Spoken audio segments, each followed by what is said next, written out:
Allama Mərəşi Nəcəfi ağanın adını eşitməmiş olmazsınız. Böyük bir alimdir, böyük bir şəxsiyyət olur.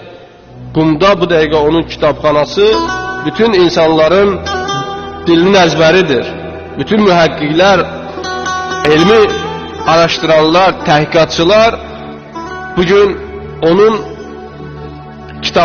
kitabxanasına gedib qədim kitabları tapa bilirlər, mütaliə edə bilirlər. Böyük bir şəxsiyyətdir İslamda. Bir gün mənim anam mənə dedi ki, get atanı çağır, yemək yesin. Atam da yatmışdı, qalxdım gördüm yatıb. Dedim, görəsən nə eləyim? Mən qayıdım, deyim ki, ata yatmışdı, durğuzmadım, anama hörmətsizlik olaraq. Anam deyib, çağır ginən. Atam yatıb, mən onu durğuzam yuxudan, o da narahat olar, o yatıb, ona hörmətsizlik etmiş olaram. Deyir, yavaş-yavaş başladım onun ayağının altını öpməyə, həm qıdırlasın, bu öpüşüm onu həm qıdırlasın, həm də öpməklə oyadım da onu.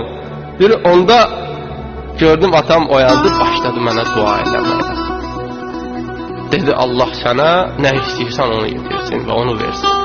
Və rivayətdə də gəlmişdir. Duaul validi li vələdihi kə duaen nəbiyyi li ümmətihi. Valideynin öz övladı üçün etdiyi dua peyğəmbərlərin ümmətləri üçün etdiyi dua kimidir. Necə peyğəmbərlər ümmətləri üçün dua edərsə Allah müstəcab edəcəkdir. Əgər valideyn də balasına dua eləyərsə Allah tez qəbul eləyəcəkdir. Mən bir səbəbini deyirəm, mənim başa düşdüyüm budur. Çünki niyə qəbul olacaqdır? Tez Allah qəbul edəcək. Axı biz başqalarına dua eləyəndə həmişə dost kimi dua eləyirik də, bir qonşu kimi dua eləyirik. Amma valideyn balasına valideyn kimi dua eləyir. Musa Peyğəmbər Allahdan istəyir, ilahi, cənnətdən mənimlə kim bir yerdə olacaqsa, cənnət dostum olacaqsa, onu dünyada mənə tanıtdır gələn. Deyir, tanımaq istəyirsən? Deyir, bəli, tanımaq istəyirəm. Dedi, get filan yerə. Get filan yerə, orada bir cavan oğlan vardır. O cavan oğlan cənnətdə səndən bir yerdə olacaq.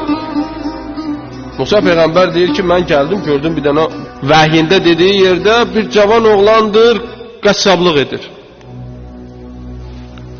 Baxdım, diqqətlə onu izlədim.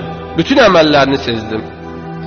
Gördüm bunun başqa bir diqqəti cəlb edən, Musa Peyğəmbər ilə birlikdə olmaq üçün xüsusi bir əməli yoxdur. Qaçabdır da. İzlədim bunu. Düşdüm izinə. Getdi evə, mən də düşdüm dalıca.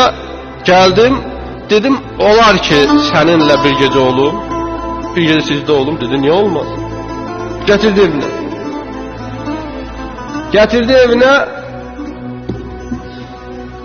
Mən də oturub, mənim işim budur ki, bunu izləyim. Baxın, bunun nə əməli var ki, Allah deyir ki, bu səninlə beşdə bir yerdə olacaq. Mən Allahın Rəsuluyam, Allahın elçisiyəm, Allahın yeryüzündə xəlifəsiyəm. Mənimlə bərabər olmaq üçün, bir yerdə olmaq üçün böyük bir əməl lazımdır. Gördüm, bunun bir qoca anası vardır. Evə gəldi, girdi, yemək hazırladı. Yeməyi yavaş-yavaş bu da yedizdirdi və başqa problemlərini həll elədi, yerini təmizlədi. Bu qoca arvad da nəsə deyirdi Allaha. Dua edirdi bunun üçün. Bir gecə qaldım, gördüm bunun vacib əməllərdən başqa, həyata keçirdiyi vacib əməllərdən başqa əməlləri yoxdur. Xüsusi bir dua oxuya, xüsusi bir münacat eləyə, hansısa müstəhəbbi əməli yerinə yetirə yoxdur. Bunun əməli təkcə vacib əməllərdən başqa valideyninə bu qulluq etməkdən ibarətdir. Bir gecədə qaldım, gördüm yox, ancaq və ancaq bu anasına qulluq eləyir. Anası da xəstədir, uzanıb, yeməyin verir, yerini təmizləyir, suya ehtiyac var, suyun verir, nə ehtiyac vardır, yerinə yetirir. Deyir, gəldim anasının yanına, dedim ki, sən nə dua eləyirsən? Nəsə deyirsən axı, nə deyirsən? Musa Peyğəmbər də bizi başa salmaq üçün deyir, o Allahın elçisidir də. Deyir, mən Allahdan istəyirəm ki, Allah bu balamı cənnətdə Musa ilə bir yerdə qərar versin. Dedi, sən oğluğa deyinə, sənin duan qəbuldur. Allah özü göndərib məni bura.